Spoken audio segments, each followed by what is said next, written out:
بسم اللہ الرحمن الرحیم فصل فیما یکرہ للصائم وفیما لا یکرہ وما یستحب۔ نئی فصل شروع کر رہے ہیں اور یہ فصل روزہ دار کے لیے مکروہ، غیر مکروہ اور مستحب چیزوں کے متعلق ہے۔ پچھلی فصل میں ہم نے ایک دو بڑے اہم مسائل پڑھے تھے کہ حیض، نفاس والی عورت اور جس نے روزہ توڑ دیا ہو اس کو بقیہ دن کھانے پینے سے رکا رہنا اس کے لیے واجب ہوگا۔ اس کے ساتھ دو تین اور بھی اشخاص ہیں کہ جن کو امساک واجب ہوتا ہے، یعنی کھانا پینا اس کے لیے کھانے پینے سے رکا رہنا ضروری ہوتا ہے۔ ایک مسافر کہ پہلے مسافر تھا اور اب مقیم ہو گیا، تو جب مقیم ہوا اور دن باقی تھا تو اس کے لیے کھانے پینے سے رکا رہنا واجب ہوتا ہے۔ مریض ٹھیک ہوا تو بقیہ دن کھانے پینے سے رکا رہنا اس کے لیے ضروری ہوگا۔ اسی طرح مجنون، اگر اس کو جنون سے افاقہ آ گیا، یعنی تندرست ہو گیا، ٹھیک ہو گیا، تو اس کے لیے بھی بقیہ دن رکا رہنا واجب ہوگا۔ آگے اگلی فصل میں فرمایا کرہ للصائم سبعۃ اشیاء۔ اچھا، فصل نئی فصل فیما یکرہ للصائم وفیما لا یکرہ وما یستحب، اور فصل ان چیزوں کے بارے میں ما یکرہ للصائم جو روزہ دار کے لیے مکروہ ہیں، وفیما لا یکرہ اور جو مکروہ نہیں ہیں، وما یستحب اور جو مستحب ہے۔ روزہ دار کے لیے مکروہ، غیر مکروہ اور مستحب چیزوں کے بیان میں کرہ للصائم سبعۃ اشیاء، روزہ دار کے لیے 4 اشیاء مکروہ ہے۔ یاد رکھیں کہ علامہ طحطاوی نے ان مکروہ چیزوں کو مکروہ تحریمی لکھا ہے، یعنی جو حرام کے قریب ہیں، جن کا ارتکاب باعث گناہ ہوگا۔ نمبر 1 وہ 7 چیزیں ہیں۔ نمبر 1 ذوق شیء، کسی شے کا چکھنا، ومضغہ بلا عذر، اور بغیر عذر کے چبانا۔ اب یہاں پر طالب علم حضرات کے لیے یہ بات کہ بلا عذر کا جو لفظ ہے، یہ ذوق شیء کے ساتھ بھی بعض علماء فرماتے ہیں اور مضغہ کے ساتھ بھی ہے، یعنی بغیر کسی عذر کے کسی شے کو چکھنا اور بغیر کسی عذر کے کسی شے کو چبانا، یہ مکروہ تحریمی ہے۔ عذر یہ ہیں کہ مثال کے طور پر کسی عورت کا شوہر بدخلق ہے، سخت طبیعت کا مالک ہے، اب اگر سالن وغیرہ میں نمک زیادہ ہو گیا تو اس کی پٹائی ہوگی، اس کو مارے گا۔ تو اس صورت میں عورت سالن یا کھانا وغیرہ چکھ سکتی ہے۔ چکھنے کا مطلب یہ ہے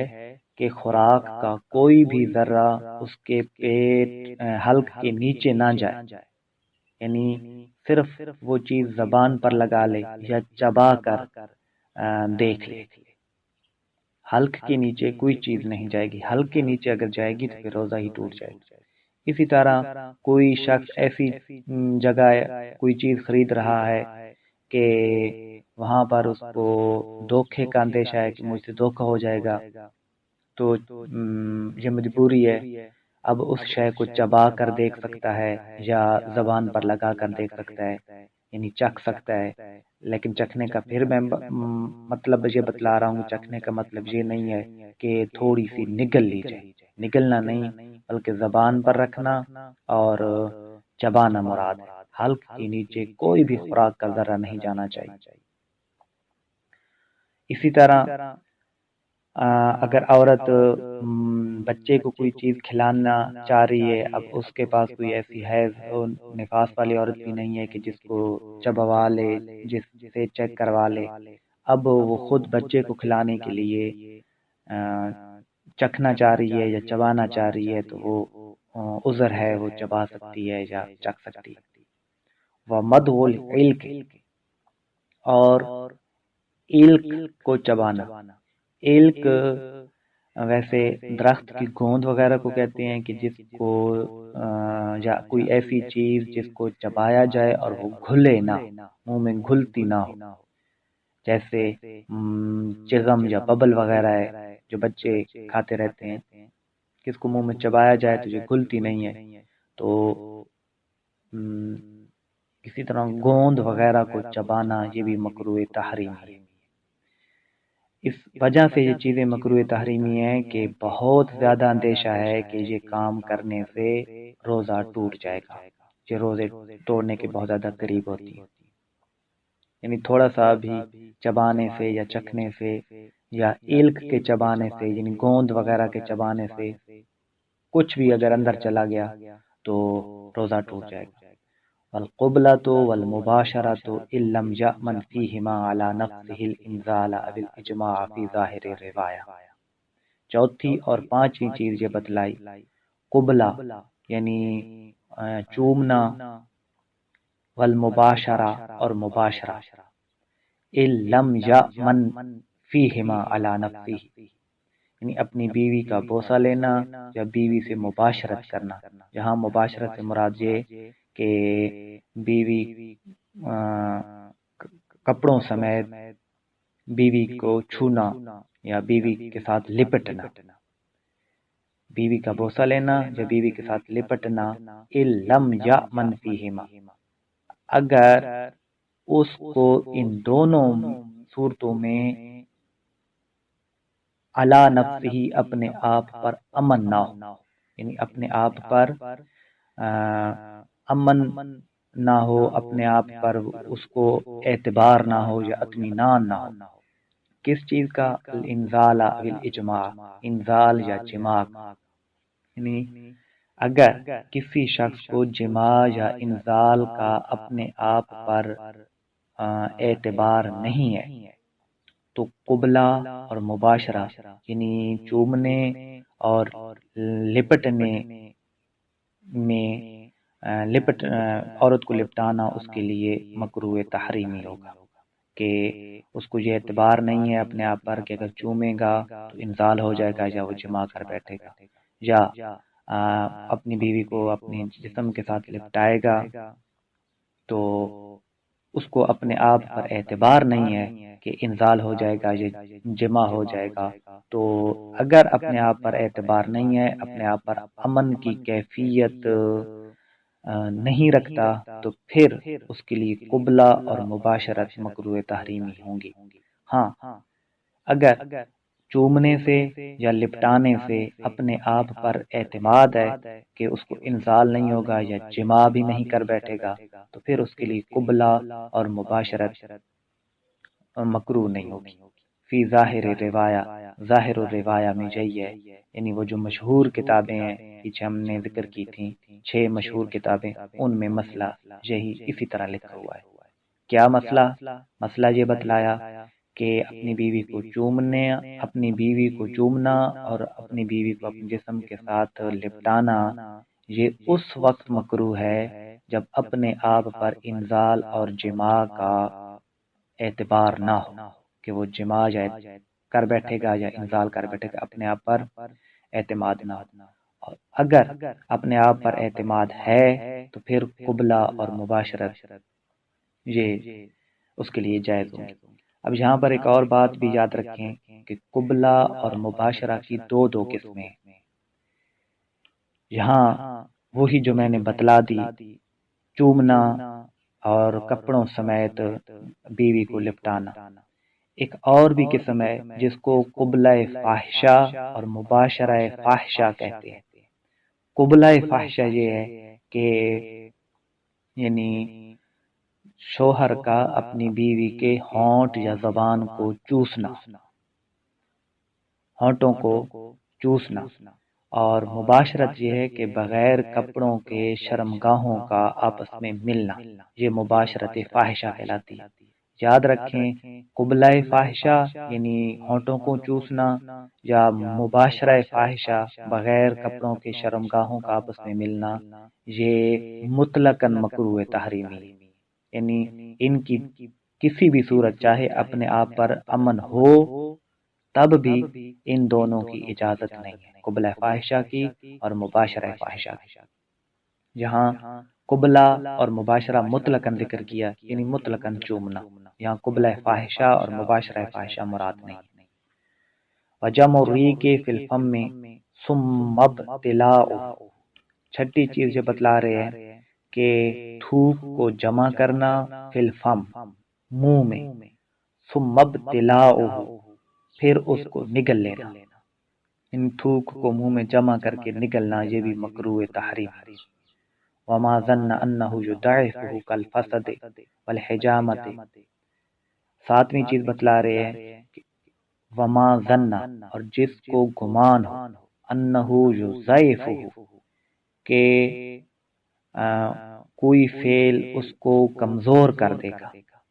تو پھر وہ کام کرنا اس کے لیے مکروہ تحریمی ہوگا، کالفسد والحجامۃ، جیسا کہ پچنے لگوانا اور حجامہ یعنی فسد لگوانا یا حجامہ، یعنی یہ دونوں طریقے ہیں اس بات کے۔ فسد کہتے ہیں کسی رگ کو کاٹ ڈالنا، یعنی پرانے دور میں خون نکالنے کے لیے رگ کے کاٹنے کا استعمال کیا جاتا ہے، اور حجامہ یہ کیڑوں کے ذریعے یا بعض آلات کے ذریعے خون نکالا جاتا تھا۔ اسی طرح موجودہ دور میں خون دینے کا مسئلہ یہیں پر ہوگا کہ روزہ کی حالت میں اگر کسی بندے کو گمان ہو کہ خون دینے سے وہ کمزور ہو جائے گا اور بقیہ روزے نہیں رکھ سکے گا یا وہ روزہ پورا نہیں کر سکے گا جو رکھا ہوا ہے، تو پھر خون دینا اس کے لیے مکروہ تحریمی ہوگا، باعث گناہ ہوگا۔ ہاں یہ بھی یاد رکھیں کہ خون دینے سے روزہ نہیں ٹوٹتا یا خون نکالنے سے بھی روزہ نہیں ٹوٹتا۔ تو یہاں یہ فرمایا کہ اگر کسی شخص کو اپنے آپ پر گمان ہو کہ وہ کمزور ہو جائے گا خون نکالنے سے یا حجامہ کرنے سے تو یہ اس کے لیے مکروہ ہوگا۔ وَتِسْعَةُ أَشْيَاءَ لَا تُكْرَهُ لِلصَّائِمِ، اور 9 چیزیں روزہ دار کے لیے مکروہ نہیں۔ اب جو چیزیں مکروہ نہیں ہیں ان کا بیان کر رہے ہیں، فرمایا وَالْمُبَاشَرَةُ مَعَ الْعَمْدِ، امن کے ساتھ مباشرت، یعنی اپنے آپ پر اس کو امن ہے۔ امن کا کیا مطلب؟ یعنی انزال اور جماع کا خوف نہیں ہے اپنے آپ پر تو مباشرت کر سکتا ہے۔ یہاں مطلقاً مباشرت ہے یعنی کپڑوں سمیت بیوی کو اپنے جسم کے ساتھ لپٹانا۔ مباشرت فاحشہ جہاں مراد نہیں ہے، یعنی بغیر کپڑوں کے شرمگاہوں کو ٹکرنا، یہ مکروہ تحریمی ہی ہے۔ دہن الشارب، اور مونچھ کو تیل لگانا کہ یہ بھی مکروہ نہیں ہے۔ والکحل، سرما لگانا یہ بھی مکروہ نہیں ہے۔ والحجامۃ والفسد، حجامت اور فسد یہ بھی مکروہ نہیں ہے، یعنی خون نکالنا یہ بھی مکروہ نہیں۔ اوپر جو مکروہ ذکر کیا تھا اس شرط کے ساتھ ذکر کیا تھا کہ اس کو کمزور کرنے کا گمان ہو، یعنی روزہ دار کو گمان ہے کہ یہ فسد یعنی رگ کٹوائے گا یا حجامت یا کسی آلے کے ذریعے خون نکلوائے گا تو وہ کمزور ہو جائے گا، یہ گمان ہو تو پھر مکروہ ہے، یہ گمان نہ ہو تو پھر مکروہ نہیں۔ والسواک آخر النہار بل ہوا سنت کاولہ ولو کان رطبا او مبلولا بالماء، چھٹی چیز یہ بتلا رہے ہیں کہ اور مسواک کرنا یعنی دانتوں وغیرہ کو صاف کرنا یا ٹوتھ برش استعمال کرنا۔ ٹوتھ برش بھی سواک کے زمرے میں آئے گا، یہ بہرحال کہیں اور بحث آئے گی کہ ٹوتھ برش بھی سواک ہی ہے۔ سواک کہتے ہیں منہ کو صاف کرنا۔ اب منہ کو صاف کرنے کا جو آلہ زمانہ قدیم میں تھا، یعنی یہ جو چھڑی نما چیز ہے، یہ اگرچہ بہتر ہے لیکن کوئی شخص اگر یہ چیز استعمال نہیں کرتا، ٹوتھ برش استعمال کرتا ہے تو وہ سواک یعنی منہ صاف کرنے کی سنت کو حاصل کر لے گا۔ اس کو قیاس کیا جاتا ہے اس طریقے پر کہ جہاد کرنا سنت ہے۔ زمانہ قدیم میں تلوار کے ساتھ جہاد کیا جاتا تھا اور موجودہ دور میں جہازوں کے ذریعے یا مشین گن یا ٹینکوں کے ذریعے جہاد کیا جاتا ہے، تو اب کوئی شخص یہ نہیں کہہ سکتا کہ نہیں تلوار ہی کے ساتھ جہاد کیا جائے گا۔ تو جہاد سنت ہے، اعلی جہاد اب تبدیل ہو گئے ہیں۔ اسی طرح علاج سنت ہے، موجودہ دور میں علاج کے طریقے تبدیل ہو گئے ہیں۔ پرانے دور میں زخموں کے علاج کے لیے راکھ ان کے زخموں پر لگائی جاتی تھی، آج کل ہسپتالوں میں جدید چیزیں آ گئی ہیں۔ تو علاج سنت، علاج کے آلات تبدیل ہو گئے۔ جہاد سنت، جہاد کے آلات تبدیل ہو گئے۔ سواک، منہ کو صاف کرنا سنت ہے، اگرچہ آلات منہ کو صاف کرنے کے جو ہیں وہ تبدیل ہو گئے ہیں، لیکن فضیلت یعنی سنت حاصل ہو جائے گی۔ تو بہرحال مسئلہ یہ فرما رہے ہیں کہ بس سواک کو آخر النہار، دن کے آخر میں سواک یعنی منہ صاف کرنا یا مسواک کرنا یہ بھی مکروہ نہیں ہے، بل ہوا سنت، بلکہ یہ سنت ہے، اول ہی جیسا کہ دن کے شروع میں مسواک کرنا سنت ہے، ولو کان رطبا، اگرچہ مسواک رطب تر ہو، او مبلولا بالماء، یا پانی کے ساتھ گیلا ہو، تو تب بھی اس کے ساتھ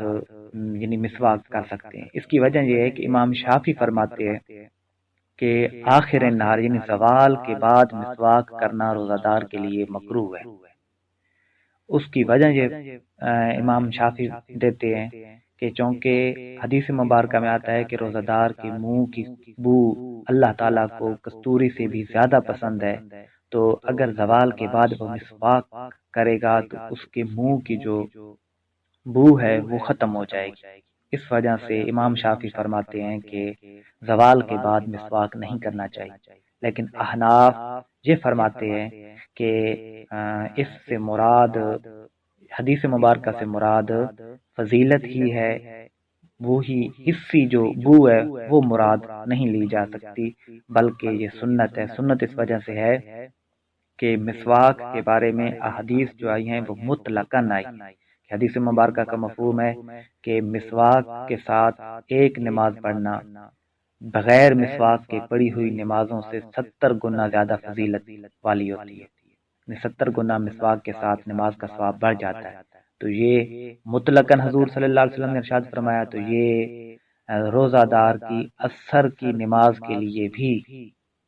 باعث فضیلت ہوگا، یعنی عصر کی نماز کے وقت بھی وہ مسواک کرے تو یہ فضیلت اس کو حاصل ہو جائے گی۔ بہرحال احناف کے نزدیک زوال کے بعد بھی مسواک کر سکتے ہیں، زوال سے پہلے بھی مسواک کر سکتے ہیں، مسواک تر ہو تو بھی کر سکتے ہیں، پانی کے ساتھ گیلا ہو تب بھی کر سکتے ہیں۔ ساتویں چیز آگے فرمائی، والمضمضۃ والاستنشاق لغیر وضوء والاغتسال۔ ساتویں اور آٹھویں چیز جو بتلا رہے ہیں، کلی کرنا اور ناک میں پانی چڑھانا بغیر وضو اور غسل کے، بغیر وضو اور غسل کے ناک میں پانی چڑھانا اور کلی کرنا یہ روزہ دار کے لیے مکروہ نہیں ہے۔ یہاں پر بھی یاد رکھیں کہ یہ جو میں نے پڑھا ہے لغیر وضو والاغتسال، یعنی اغتسال کو میں نے وضو پر عطف کیا، اور یہی اغتسال کو علامہ شرن بلالی نے مراقی الفلاح میں بھی اغتسال کو وضو پر عطف کیا ہے، اور علامہ شامی نے بھی نور الازاق کی جو عبارت کوٹ کی ہے اس میں بھی اغتسال کو وضو پر عطف کیا ہے۔ بعض شارحین نے اغتسال کو الگ طور پر لکھا ہے، یعنی وضو کو پچھلے کلام کے ساتھ لکھا، یعنی والمضمضۃ والاستنشاق لغیر وضو، کہ کلی کرنا اور ناک میں بغیر وضو کے پانی چڑھانا یہ مکروہ نہیں ہے۔ والاغتسال بعض شارحین نے لکھا ہے یعنی اور غسل کرنا، تو بعض اردو کے شارحین نے واو کو استنافیہ قرار دیا ہے اور اتصال کو بالکل الگ ایک قسم شمار کیا ہے، لیکن زیادہ درست یہی ہے، مراکل الفلاح میں بھی ہے، علامہ شامی نے بھی عبارت لکھی ہے کہ اتصال کو وضو پر عطف کیا ہے اور اس صورت میں واو عاطفہ ہوگی، ملانے والی ہوگی۔ تو اتصال وضو پر عطف ہے، یعنی ساتویں اور آٹھویں چیز پھر یہی بنے گی، اور اتصال کو اگر الگ کریں تو استنشاق الگ نہیں بنے گا بلکہ غسل آٹھویں چیز بن جائے گی اور آگے نویں چیز آ رہی۔ تو بہرحال میرے نزدیک زیادہ مناسب یہی ہے کہ والمزمزۃ والاستنشاق لغیر وضوء والاغتسال، کلی کرنا اور ناک میں پانی چڑھانا بغیر وضو اور غسل کے روزہ دار کے لیے مکروہ نہیں ہے۔ یہ ساتویں اور آٹھویں چیز ہوگی، یعنی بغیر وضو اور بغیر غسل کے کوئی شخص کلی کر رہا ہے، بار بار کلی کر رہا ہے، یا ناک میں پانی چڑھا رہا ہے، اتنا زیادہ نہیں کہ دماغ تک پہنچ جائے، یہ روزہ دار کے لیے مکروہ نہیں ہوگا۔ وَالتَّلَفُّفُ بِثَوْبِ مُبْتَلٍ لِلتَّبَرُّدِ عَلَى الْمُفْتَى بِهِ، اور وَالتَّلَفُّفُ اور لپٹنا بثوب کپڑے کے ساتھ، مبتل ایسا کپڑا جو تر ہو، للتبرد ٹھنڈک حاصل کرنے کے لیے، علی المفتی بہ مفتی بہ قول پر، یعنی تر کپڑے کے ساتھ یا تر کپڑے کو اپنے جسم پر لپیٹنا، وتلفف لپٹنا، بثوب مبتل ایسے کپڑے کے ساتھ جو تر ہو، یعنی ٹھنڈا کپڑا اپنے جسم پر ڈالنا، یا یوں بھی آج کل کہا جا سکتا ہے کہ کپڑوں سمیت نہانا، یا ٹھنڈا کپڑا اپنے جسم کے اوپر ڈالنا تاکہ ٹھنڈک حاصل ہو اور گرمی ختم ہو جائے۔ تو مفتی بہ قول کے مطابق روزہ دار کے لیے یہ چیز مکروہ نہیں ہے، یعنی وہ بغیر کسی حرج کے یہ کام کر سکتا ہے، ٹھنڈا کپڑا یا تر کپڑا اپنے جسم پر ٹھنڈک حاصل کرنے کے لیے ڈال سکتا ہے۔ وَيُسْتَحَبُّ لَهُ ثَلَاثَةُ أَشْيَاء، اور مستحب ہیں روزہ دار کے لیے تین چیزیں، ان تین چیزیں مستحب ہیں روزہ دار کے لیے، مستحبات کا بیان کر رہے ہیں۔ السحور، سحری کھانا، حدیث مبارکہ میں ہے ان اللہ وملائکتہ یصلون علی المتسحرین، بے شک اللہ تعالیٰ اور اس کے فرشتے سحری کھانے والوں پر درود بھیجتے ہیں، رحمتیں بھیجتے ہیں۔ تو سحری کھانا یہ مستحب ہے۔ وتاخیر، اور سحری میں تاخیر کرنا یہ دوسرا مستحب ہے، یعنی ایک تو سحری کھانا مستحب ہے، دوسرا سحری کو تاخیر کے ساتھ، دیر کے ساتھ کھانا یہ بھی مستحب ہے۔ ہاں اتنی زیادہ دیر نہیں ہونی چاہیے کہ فجر جو ہے اس کے ختم ہونے کا بھی اندیشہ ہونے لگے، یا صبح کی اذانوں کا گمان ہونے لگے، اتنی زیادہ تاخیر نہیں کرنی چاہیے، لیکن یعنی اتنا ہونا چاہیے کہ بندے کو اطمینان ہو جائے کہ میں وقت پر ہی روزہ بند کر لوں گا۔ وتعجیل الفطر فی غیر یوم غیم، تیسرا مستحب بتلا رہے ہیں، اور کھولنے میں یعنی روزہ کھولنے میں جلدی کرنا، فی غیر یوم غیم یعنی بادلوں کے دن کے علاوہ، جب موسم ابر آلود، تو ابر آلود دن کے علاوہ میں روزہ کھولنے میں جلدی کرنا یہ مستحب ہے۔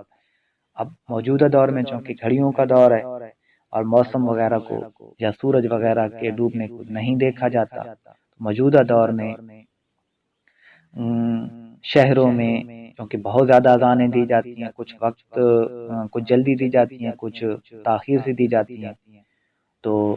چونکہ احناف کے علاقوں میں یعنی جہاں پر سارے حنفی ہی رہتے ہوں تو تقریباً تمام اذانیں وقت پر ہی ہوتی ہیں، تو یعنی سورج کے غروب ہونے کے بعد ہی ہوتی ہے، تو پہلی اذانوں کے ساتھ روزے کو کھول دینا یہی اس کے لیے مستحب ہے۔ یعنی جیسے ہی سورج غروب ہو جائے روزہ دار کو چاہیے کہ روزہ کھول دے۔ اتنی زیادہ تاخیر کرنا مکروہ ہے کہ ستاروں کی کثرت ہو جائے، یعنی بہت زیادہ دیر کرنا یہ مکروہ ہے۔ واللہ اعلم بحقیقت الکلام۔